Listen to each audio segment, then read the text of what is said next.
Welcome to Thursday Thoughts, your weekly dose of real, honest conversation on all things personal growth. These are the chats Lucy and I love having every week over on Instagram. They're unfiltered, unedited, and always rooted in practical tools and a dose of inspiration. Let's dive in. So this morning, this was yours. Yes. But actually, this is very relevant to everything from my life at the moment. We're going to talk about patience. So do you want to start, Lucy? Yeah, sure. I love this topic. I really, really, really love this topic. And I think we should talk about it more, particularly in the kind of times that we're living in. I really think we've just forgotten the value of patience. And I think we have forgotten that, you know, most really great things come with patience. We just expect, in this day and age, we just expect things like that, don't we? Just expect things to happen so quickly. Everything is so immediate and we have access to everything like now, want it now. And we've just forgotten like the art of patience. And I think it's a fucking, excuse me, throwing already. I think it's a super skill to have patience. I really do. I think if you have got patience and most of the rest of the world don't, you are going to win because of that. And it's something that don't get me wrong, I just like everybody else want things like as soon as possible, but I also have this ability to be patient. Doesn't mean I always find it easy, but I think I've just learned that, you know, you can't expect, if anything that is worth having, you can't expect to have it overnight. You know, anything that you're trying to achieve. I mean, yes, you can have a freaking new car overnight, whatever, but anything that you're trying to achieve in your life, anything really worth doing or having or achieving it takes time to get there. And ultimately, therefore, it takes patience. And yeah, so I think patience is super underrated. And again, I think it's like a superpower if you're one of those people who has it. I think many of us don't, and we need to kind of learn how to get back to patience. But it's really difficult in the kind of world that we live in now, because like I say, you know, like our attention is going in a million different directions, and we have to have everything now, and something happens on the other side of the world, and we need to know now. We've just lost that ability to just be frickin' patient. Things take time. I can't bear it. They really do. I mean, I just look at watch my kids. You know, they expect everything to be here now. Their patience is not great. And it's bad, isn't it? If you just think about it, and when we grew up, you know, we had, well, I remember when there was just 3 television channels. Yeah. If you had a program you wanted to watch, you had to wait a week to watch it at a particular time, and you would do that, and then you would watch it. But our kid, you know, the people today, we just can watch everything when we want. Everything's on demand. But I also do think that when you wait for something, it's just so much more enjoyable when you actually get the thing because you've waited for it. It feels so good.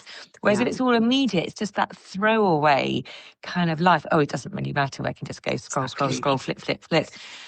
And it's a shame. I mean, it is fun to binge watch something sometimes, but actually sometimes when you have to wait for the next episode, or it's like, oh, you get to talk about it, and if you're all doing it in real time, it creates that conversation, and it's much more enjoyable.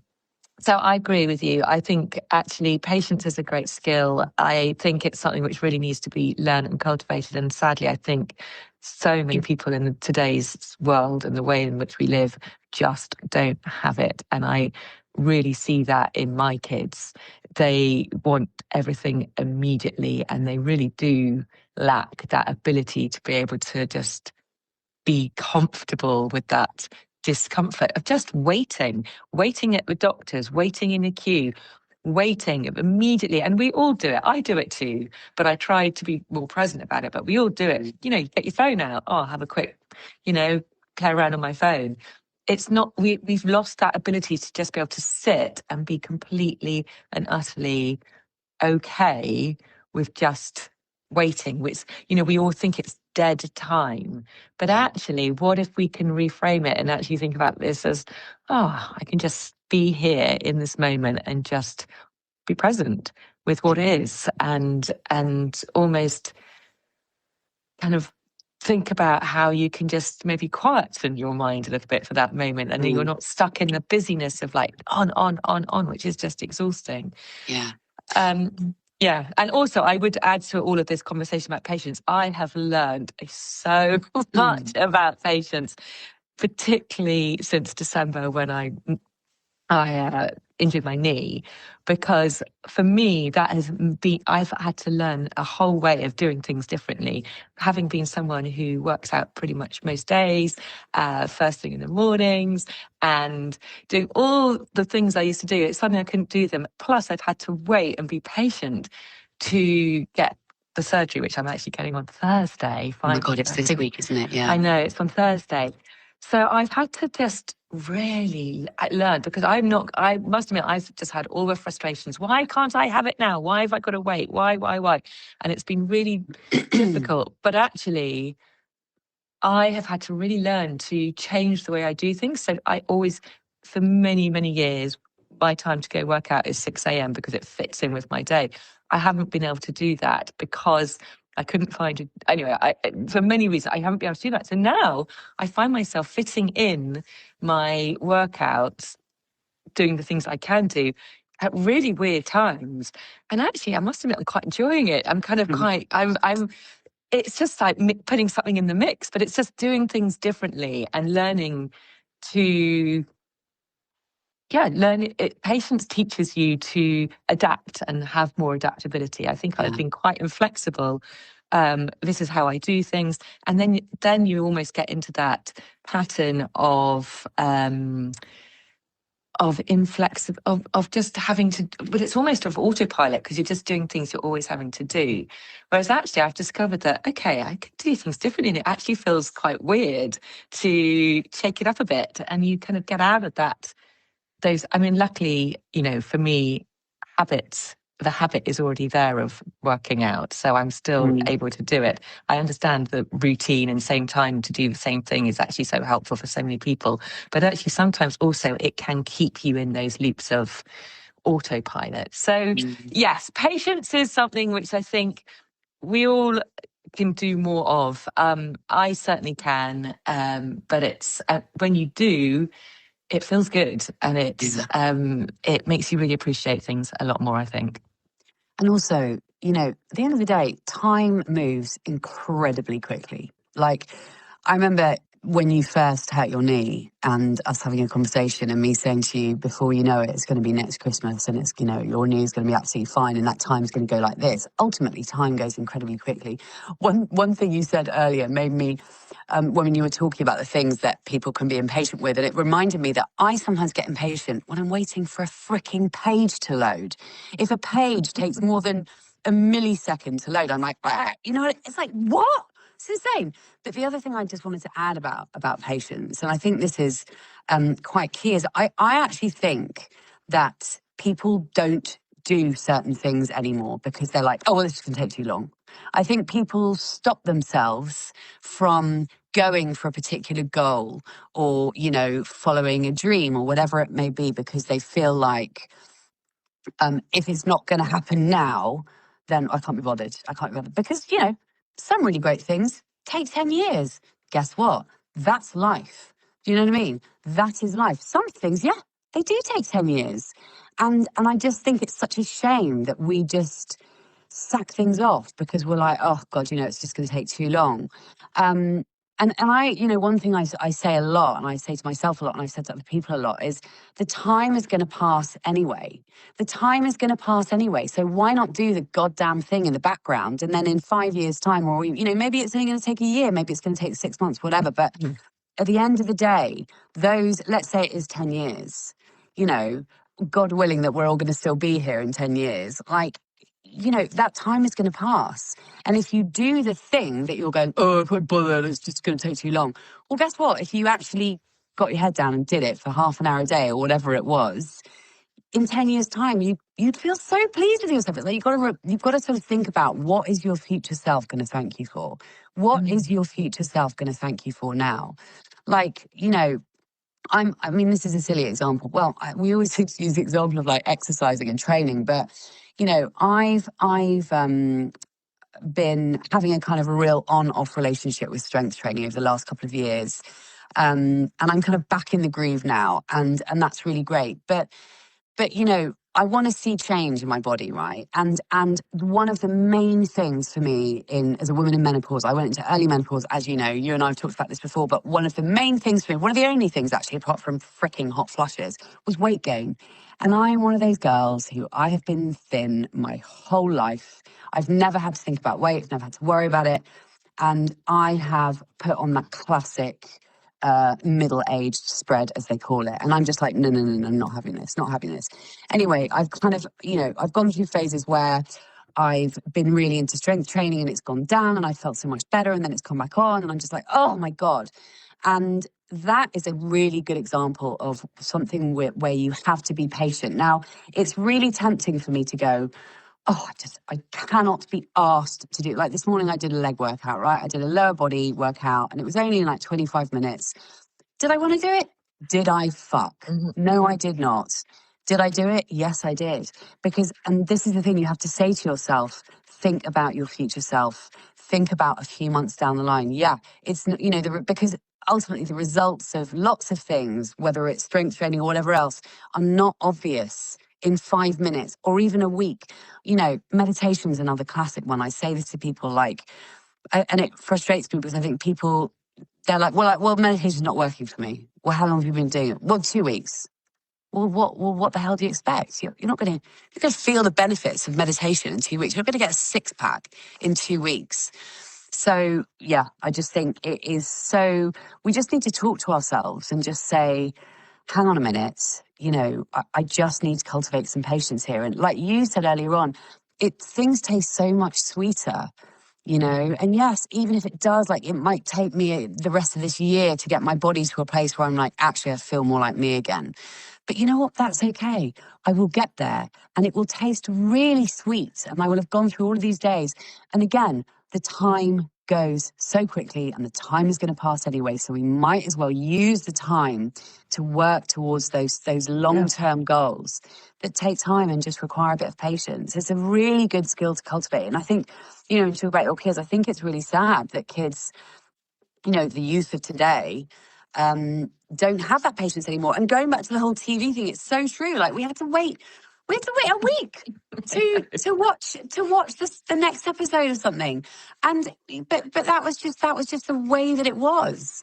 You know, yeah. It speaks to the hedonic treadmill, that thing where we sort of, hedonic adaptation, where we basically, you know, wherever we get to, we then end up wanting something more. So it's like, I'll be happy when this, and then you're happy for 5 minutes, and then you go back to exactly where you were before, and then you want the next thing, and the next thing, and the next thing, you know? Yeah, exactly.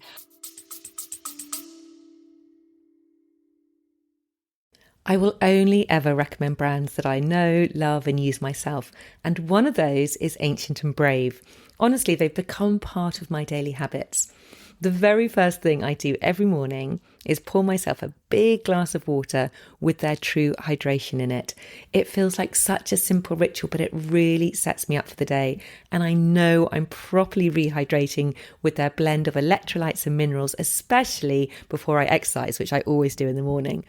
Then later on, when I make my coffee, I stir in their True Collagen powder into the coffee. Now, it blends in straight away, no fuss, there's no taste, and collagen is something we naturally lose as we age, but it's so important for our skin, joints, and overall vitality. Now, I'll be honest, Ancient and Brave may cost a little more than some of the tubs you'll spot on supermarket shelves, but the difference is you're getting the highest quality ingredients, sourced with integrity and tested to a higher standard, and absolutely no nasties added. That's why I trust them and why I think they're worth every penny. And because I want you to be able to try them out for yourself, I've got a special offer for you. As a listener of this podcast, you can get 20% off your very first order, All you need to do is click the link in the show notes and pop in the code POLLYW20 at checkout. They've got more than just collagen and hydration too. They've got creatine, they've got blends, supplements. So it's a perfect chance to explore their range and make the most of that 20% off. I mean, I know, so sorry to go harp on about my knee again, but I No, know it's a that great example of it. So I've been told that, well, I've had different information, but the surgeon said, okay, expect a year recovery to get back to kind of full fitness. I've had someone else tell me it's about 9 months.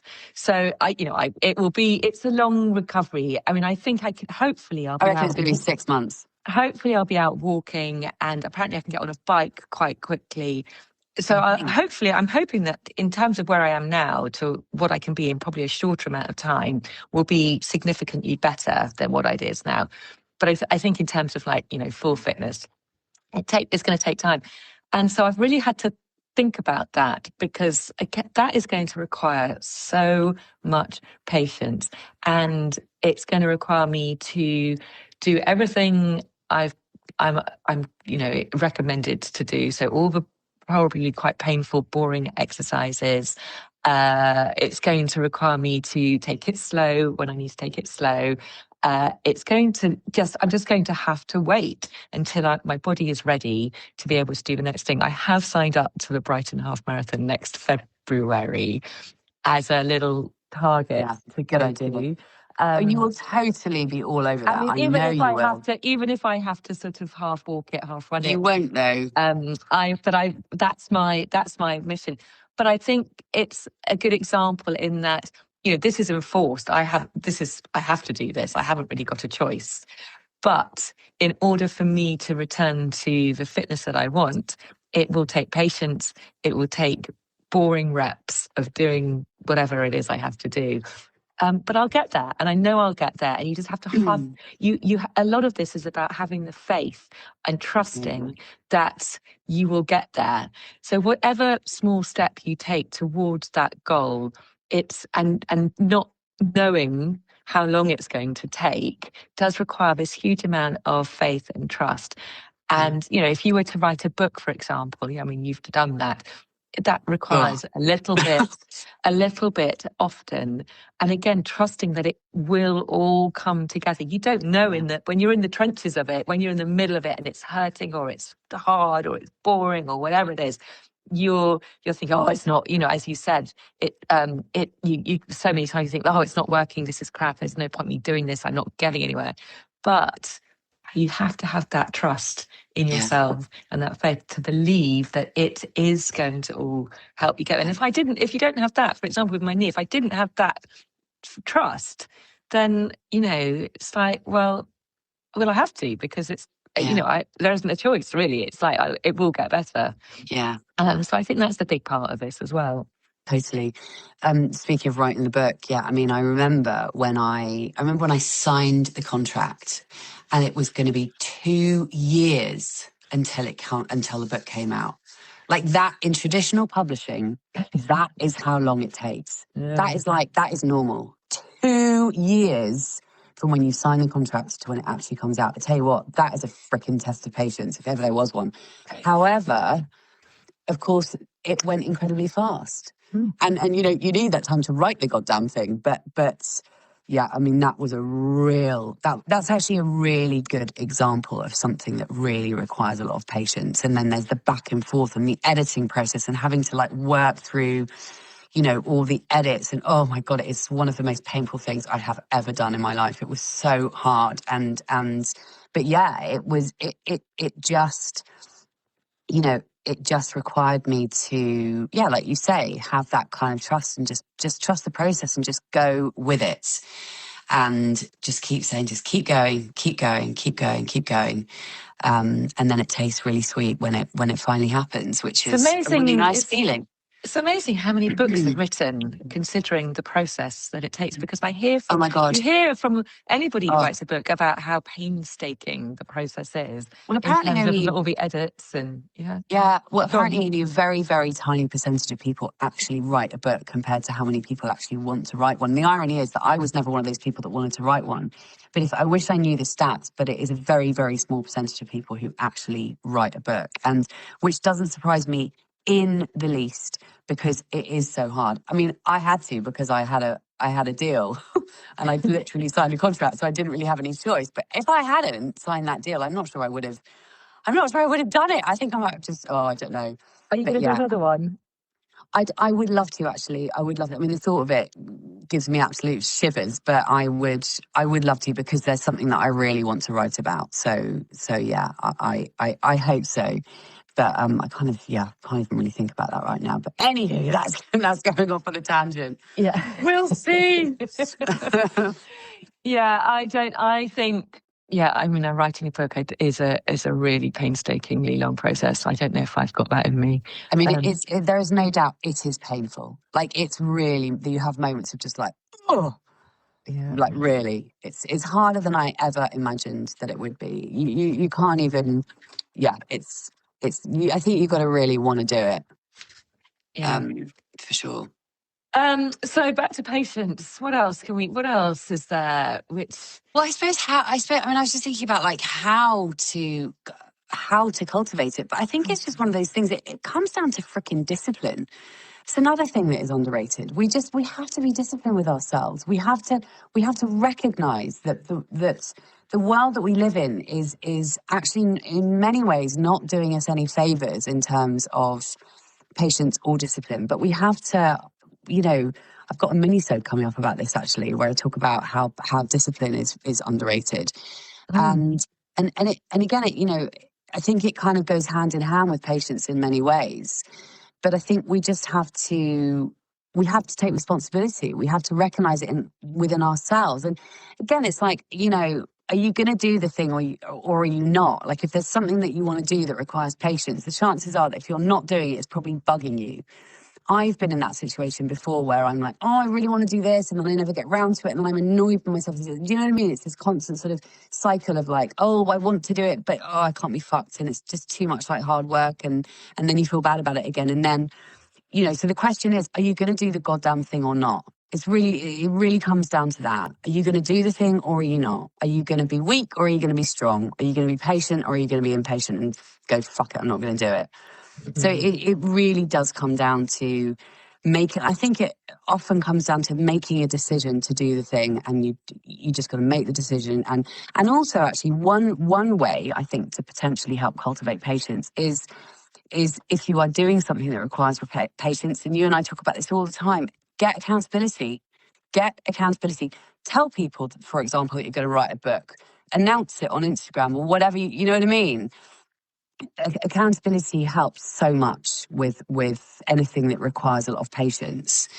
Yeah, and I think also getting comfortable with those uncomfortable feelings. I'm thinking here, like, if you're waiting for something, I think waiting is a good example where you can feel it. The reason why we reach for our phone, the reason why we get frustrated is because we don't like that feeling of having just to be waiting. So if you can get comfortable in that, well, it comes back to just being present again. It's about, what, rather than seeing it as a wasted time, can you enjoy that moment and bring yourself back into that moment and not see it as a wasted time and appreciate something in that moment? And even if you're working towards something long term, again, it's just enjoy it. It's a bit cheesy, but enjoying the journey. It's enjoying the process, enjoying that moment. The more we can do that, then we will naturally be more patient. Yeah, totally. Well, I think we've pretty much covered it. I don't think there's anything else that I feel like called to say. But I do, just to reiterate that I do think that it is something that is really, really sadly lacking in our culture, in our society, and something that there is an awful lot to be gained from finding that patience within you, because for so many of the wonderful, wonderful things in life, you need it. So, you know, I think you have to kind of embrace it. And like you say, enjoy the journey. It's not about the arrival, it's about the journey. It sure is. Oh my gosh. Cool. I think we've covered everything this morning. All right, love. Thank Hey, you. listen, best of luck. Oh my God, Thanks. Polly, what time is it on Thursday? I don't know. I've got to go in at 7 a.m. So I don't know. Love. We'll Do wait and you have see. to stay in overnight? One night. Okay, so And then I'll you'll be home on Friday. Yes, I will. Oh my God, love. I will be thinking about. Well, I'll give you a call before then. Thanks. For sure. Yeah, it will be good. We'll be good. All right, babe. We'll send you lots of love. Thanks. Happy Easter. All right. Yes, happy Easter. Thank you. Speak to you later. Take care. Bye. Bye. Bye. Bye.